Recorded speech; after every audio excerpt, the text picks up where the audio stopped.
Mais au départ, semble-t-il, enfin, sur le plan de l'étymologie du mot sacré, il y a des discussions. Celle qui était communément admise pendant longtemps, c'était le fait que ce soit séparé. Hein. Il y avait la distinction profane-sacré, mais donc il y avait des lieux sacrés, il y avait des choses sacrées, il y avait la bête qui allait être sacrifiée dès lors qu'elle était destinée au sacrifice devenait sacrée. Enfin, vous voyez, voilà, on faisait passer les choses d'un monde à un autre. Voilà. Mais effectivement, on voit dans la Bible une évolution du sens du sacré, à mon avis.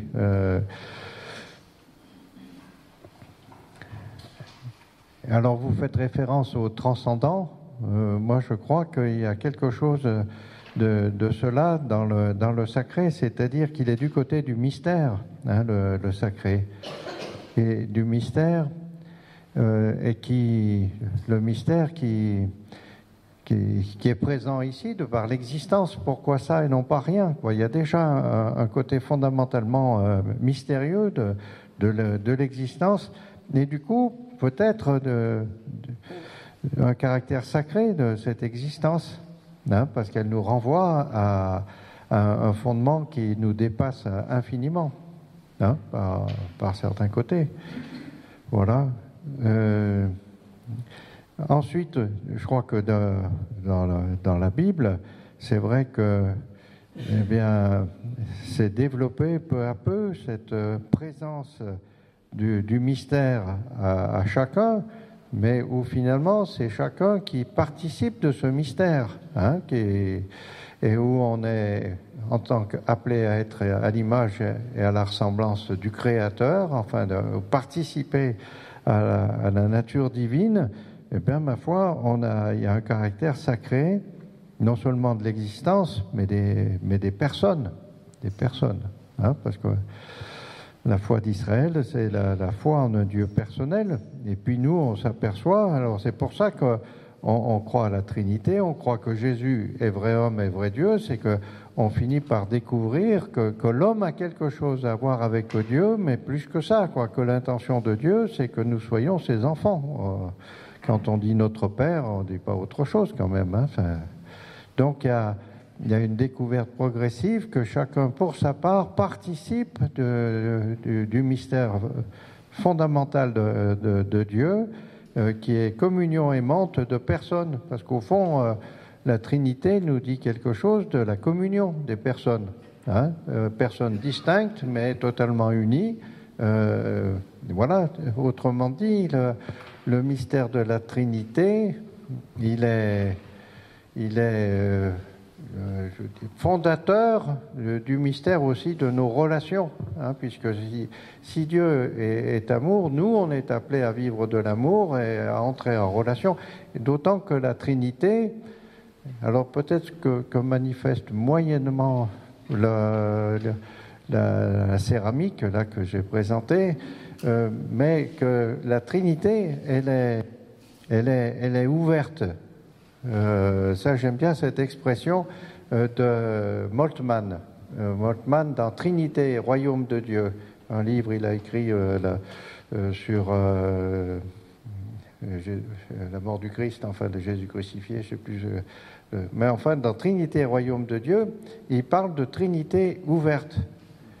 Et je crois que ça, c'est quelque chose d'important qui fait que, ben voilà, le sacré n'est pas enfermé en Dieu.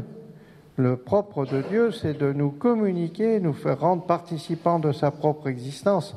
C'est toute la prière qu'on a appelée pendant un certain nombre de siècles, la prière sacerdotale de Jésus, qu'il soit un comme nous sommes un, avec, vous voyez, eux en nous, nous en eux, vous voyez, c'est-à-dire que l'unité du Père et du Fils dit ce que nous sommes appelés à vivre entre nous comme unité, hein, qu'ils soient un comme nous sommes un, et puis il y a l'unité de nous avec eux, nous en eux, eux en nous. Hein. Donc, vous voyez que au fond, le but le projet de Dieu, c'est que nous devenions participants de son être divin, et que le royaume, il est fait de tous ceux qui, justement, mettent en œuvre cet amour-là et cette foi-là, parce qu'au fond, ça dépend aussi de la façon dont l'homme s'engage dans une foi, dans une confiance. Est-ce qu'on a confiance que Dieu nous appelle à participer à son être et à former ensemble le corps mystique du Christ, enfin l'Église comme corps mystique du Christ, hein, c'est des définitions conciliaires. Donc voilà. Donc le sacré, eh bien, ma foi, il est appelé à nous habiter, enfin, on a appelé à participer à l'être sacré de Dieu, quoi, hein. Donc, chacun de nous est sacré, c'est clair. Mais vous voyez, il est sacré dans la mesure où il s'engage dans la réalisation de ce projet de Dieu. Est-ce que Poutine à la fois est sacré, potentiellement il est appelé à devenir à l'image de la ressemblance de Dieu, mais vous voyez bien que son mépris de la vie et tout fait qu'en tout cas il n'a pas l'air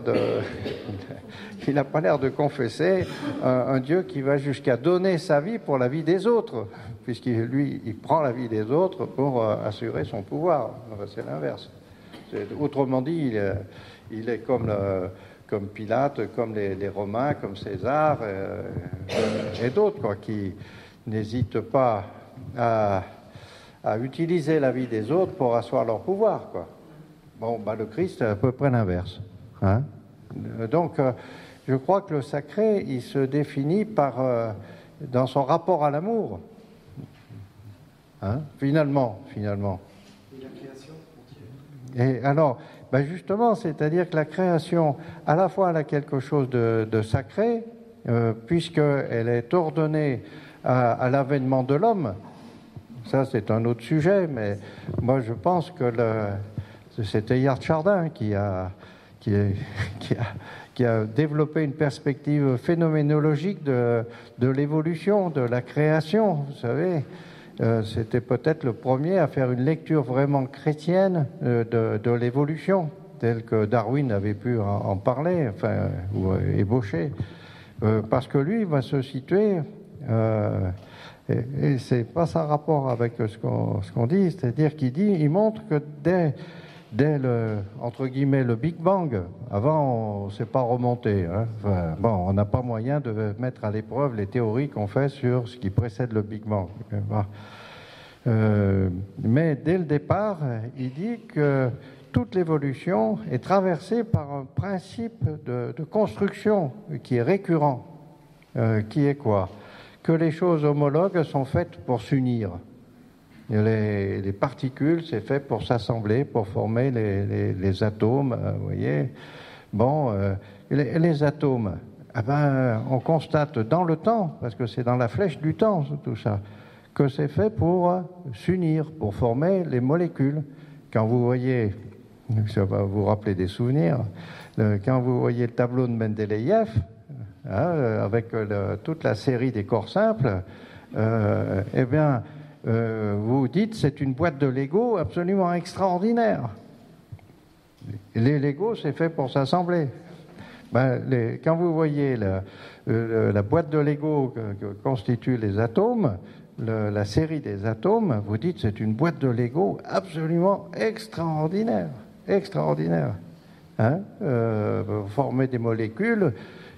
Simplement la molécule d'eau, vous voyez, quand vous voyez s'assembler de façon extrêmement précise l'hydrogène, l'oxygène, pour former un corps qui a des propriétés très différentes de l'oxygène seul et de l'hydrogène seul, enfin avec l'apparition de propriétés nouvelles, vous dites manifestement l'oxygène, l'hydrogène, c'est fait pour s'assembler. Comme l'azote, comme le carbone et tout ça, hein. Enfin, il y a des propriétés des atomes qui sont telles qu'on se dit, mais c'est fait pour s'assembler, ce truc-là. sachant qu'en plus, l'hydrogène reste l'hydrogène, on peut séparer par électrolyse. Vous voyez, enfin, il n'y a pas de confusion. Chacun reste ce qu'il est, mais par union avec l'autre, donne quelque chose qui est entièrement neuf, avec des propriétés extraordinaires.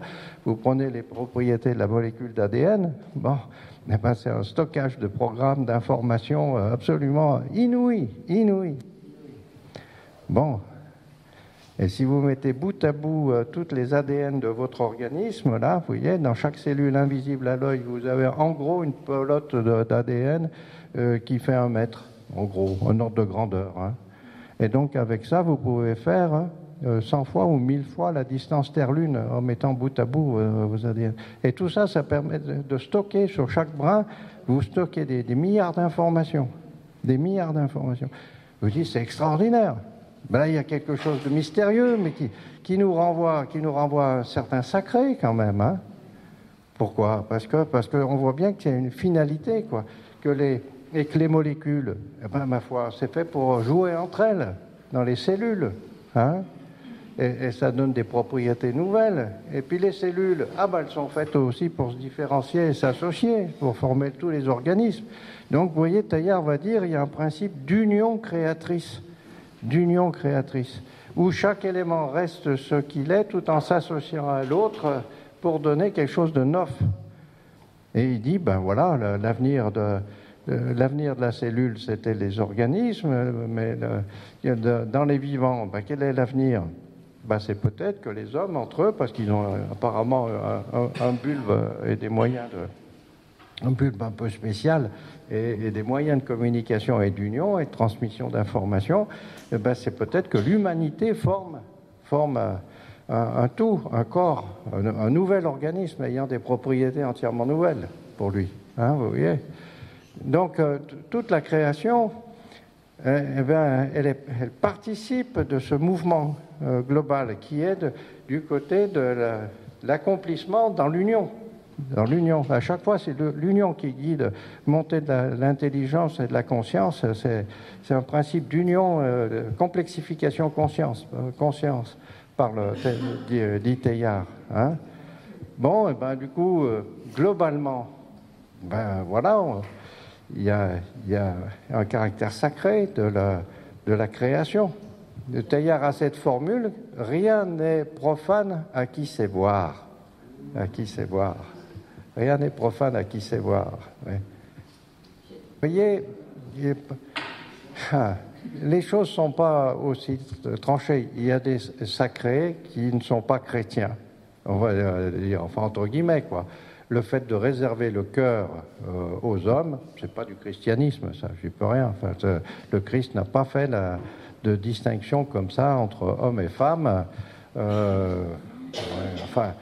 Bon, il y a eu un certain nombre de livres qui sont sortis, que ce soit Pédotis ou pas et compagnie, voilà. Mettons, moi j'aime bien, pour 36 raisons, l'histoire de Marthe et de Marie. Hein, Marthe et Marie.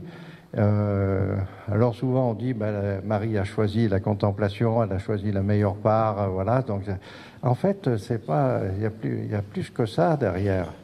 C'est que, en fait, si jamais vous faites un jeu de rôle, moi je l'ai fait avec des groupes, en mettant en scène Jésus, Marthe et Marie, vous voyez que la demande de Marthe, qui s'adresse à Jésus en lui disant « ça ne te fait rien que ma sœur me laisse seule à la cuisine », là, elle est complètement aberrante, cette demande. Parce que si vous avez un invité et que, ma foi, vous avez votre conjoint qui discute avec l'invité, vous n'allez pas dire à l'invité « tu ne pourrais pas envoyer mon conjoint m'aider à la cuisine ».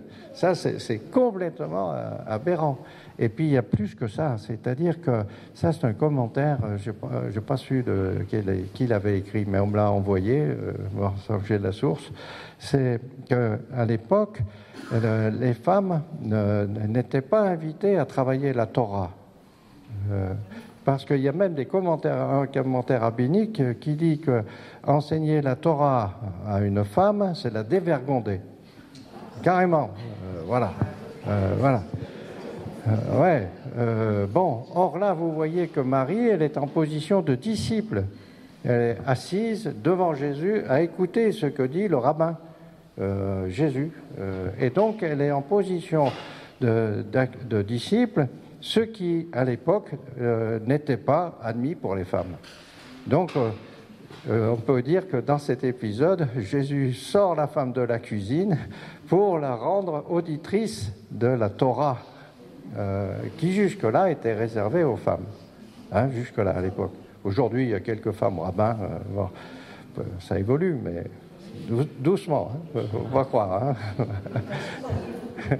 Voilà. Mais oui, donc c'est vrai que justement, on a tendance parfois à revenir à un profane, à un sacré archaïque, je dirais. Bon, pourquoi ? Parce que tant qu'on conçoit, mais ça je me répète, mais enfin, vous vous en souvenez peut-être pas. Bon. mais quand on conçoit la scène, l'Eucharistie ou la mort du Christ comme un sacrifice sanglant offert à Dieu le Père pour qu'il nous pardonne, c'est du même registre, c'est la même époque d'ailleurs. Enfin, bon. Eh bien, tant qu'on conçoit la croix du Christ comme une offrande à Dieu le Père pour qu'il nous pardonne, eh bien, vous voyez qu'on est dans les registres du sacrifice du Lévitique et du Yom Kippour. Or, quels que soient les peuples de la terre, quand on tue, on fait couler le sang pour obtenir la bienveillance de la divinité, ou que sais-je, c'est toujours les hommes qui tiennent le couteau. Et encore, il y a 3 semaines, là, il y a eu, vous savez, une émission de télé où on prend un acteur, une actrice, et puis on l'emmène à l'autre bout du monde, dans une terre inconnue. Voilà. Ben là, c'était une actrice du Maghreb, d'ailleurs, enfin maghrébine d'origine, une actrice ou une chanteuse, qui était parachutée, enfin introduite dans une tribu de la Mongolie, des éleveurs de yaks. Et à un moment, donc elle est très intégrée, enfin c'est beau ces émissions toujours, c'est le meilleur des gens qu'on voit qui s'expriment. Et là, il y a un moment où ils doivent tuer un yak pour aller aller au marché, vendre la viande et tout ça, enfin bon, sachant qu'ils se sacrifient dans ce travail-là pour que leur fille puisse faire des études de médecine, vous voyez, mais avec un mot du sacrifice qui est différent. Bon. Mais toujours est-il qu'au moment de tuer la bête, on demande aux femmes de se retirer. Et alors, celui qui fait l'émission dit, mais pourquoi est-ce qu'on fait retirer ? Et la réponse du Mongol est très simple. Il dit, les femmes, elles sont du côté quand elles donnent la vie. Les hommes, ils sont du côté de la guerre, ils sont du côté de ceux qui tuent, quoi. Et donc, tant qu'on concevra la mort du Christ comme un sacrifice sanglant offert au Père pour la réconciliation, eh bien, ça sera des hommes. Et alors, avec tout ce qui va avec, c'est-à-dire la séparation profane-sacrée, il n'y a que les hommes qui rentraient dans il y avait le parvis des femmes, et puis il y avait le parvis des hommes et des prêtres et du grand prêtre, dans le Saint des Saints. Mais pas de femmes, à partir d'un certain degré de proximité, il n'y avait pas de femmes. Donc, voilà, il y a des choses qui se tiennent, vous voyez. Mais qu'est-ce que le Christ a fait avec ça ? Il a inversé le sens du sacrifice. Il a inversé, c'est-à-dire on découvre que c'est pas l'homme qui s'offre à Dieu pour que Dieu devienne favorable. On découvre que c'est Dieu qui se fait homme et qui est prêt à donner sa vie pour qu'il se sacrifie pour nous. C'est Dieu qui se sacrifie pour nous. Désolé, c'est le mystère de notre foi, ça. À la fois l'incarnation et... Donc, voilà, ça bouscule complètement les représentations. Alors, est-ce que certains disent, oui, mais... Alors, c'est vrai qu'il ne faut pas brader les choses. C'est-à-dire que, moi, j'avoue que, étant prêtre, distribuant avec d'autres de la communion, parfois, je me dis, mais est-ce que les gens réalisent que ça signifie que, justement, que Dieu se donne à nous totalement au prix de sa vie, quoi. Enfin, c'est donné au prix de sa vie, quoi. Enfin, bon, on a l'impression parfois, puis on s'en va tranquille. Voilà, moi je pense que c'est vrai qu'il peut y avoir des attitudes qui manifestent, qui nous aident à entrer dans le mystère qu'on accueille. Vous voyez, c'est ça qui est important. C'est à la fois, il faut pas mettre le sacré où il n'est pas, mais on a un corps, on est fait avec la matière, et il y a des choses, des attitudes, des gestes qui peuvent nous aider à intérioriser ce qu'on vit. Bon, ouais, je pense que le cœur s'exprime par le corps, hein. Enfin, et le corps aide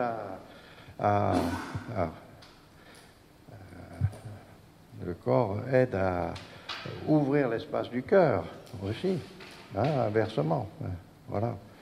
Donc moi je pense, ouais. Donc, alors est-ce que la peinture sacrée et tout, c'est-à-dire de différents registres de choses sacrées, la musique sacrée, parce qu'il y a des choses qui nous rapprochent peut-être, ou qui nous invitent à ouvrir notre cœur à ce mystère fondamental et à ce... voilà, oui, mais est-ce que les choses sont sacrées en elles-mêmes ? Non, pas sûr. Moi, je pense que c'est plutôt des choses qui ouvrent notre cœur à ça, quoi. Qui nous élèvent, oui, qui nous élèvent, ouais. Ouais. Qu'est-ce qu'il y avait ? Est-ce qu'il y a de telle ou telle question là où... Tu as répondu à pas mal de questions à travers ce que tu nous as dit là. Ouais, voilà, ouais. On est... Oui, la religiosité. Ben, en même temps, c'est la question de l'attitude du cœur. Hein. Bon, voilà. Répéter indéfiniment une prière. Le jour où vous salue Marie, par exemple. Bon. Eh bien, à la fois, on voit bien que le rosaire peut nous aider à méditer sur les mystères de la vie du Christ. Vous voyez ? Bon, et c'est un peu le but, d'ailleurs. Fondamentalement, c'est d'abord ça, avec les mystères glorieux, lumineux, etc. Enfin, bon, et à noter que Jean-Paul II avait rajouté une série, quoi, pour pas rester... Voilà. Donc, c'est bien une manière, une aide, mais... parfois, si ça devient une parole magique, eh ben ça rate son objectif, quoi. Hein ? Voilà. Et puis, il peut y avoir d'autres formes de prière qui aident davantage telle personne que telle autre. Voilà. Ouais. D'autres... Est-ce qu'il y a des... On va voir peut-être le lien entre sacré et sacrement. Non, mais là, oui. Mais vous voyez, au départ, les sacrements, on les mettait du côté on les appelait mystères. On les appelait mystères. C'est Tertullien qui a choisi de parler de sacrement parce que c'est l'engagement sacré. Mettons, c'était surtout pour le baptême. Vous voyez, il y a un engagement sacré. On engage sa vie de façon radicale à la suite du Christ. Donc, il a pu appeler ça, surtout qu'il était juriste de formation, l'engagement sacré, quoi. Hein? Alors, attendez, on en parlera cet après-midi. On en parlera cet après-midi, effectivement. À titre d'anecdote, hier, je discutais avec un de mes compagnons et il me dit, écoute, on parlait de ces choses-là, et il me dit, moi, je me souviens du temps de Jean XXIII à Notre-Dame. Bon, il se trouvait qu'on célébrait, je ne sais plus pourquoi, enfin bref, vous voyez la majesté du truc, avec plein de tous les rituels. Et après la communion de tout le monde, y compris des prêtres, il y a un enfant de cœur qui s'est pointé pour qu'il puisse purifier ses mains. Vous voyez ? Parce qu'elles avaient touché l'hostie. Vous voyez ?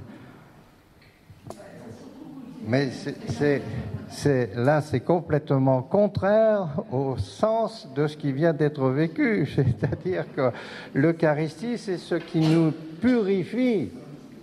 C'est ce qui nous purifie. Alors, est-ce qu'il faut enlever ça marche pas. À la limite, il se serait léché les doigts pour ne rien perdre. Vous voyez, pour ne rien perdre.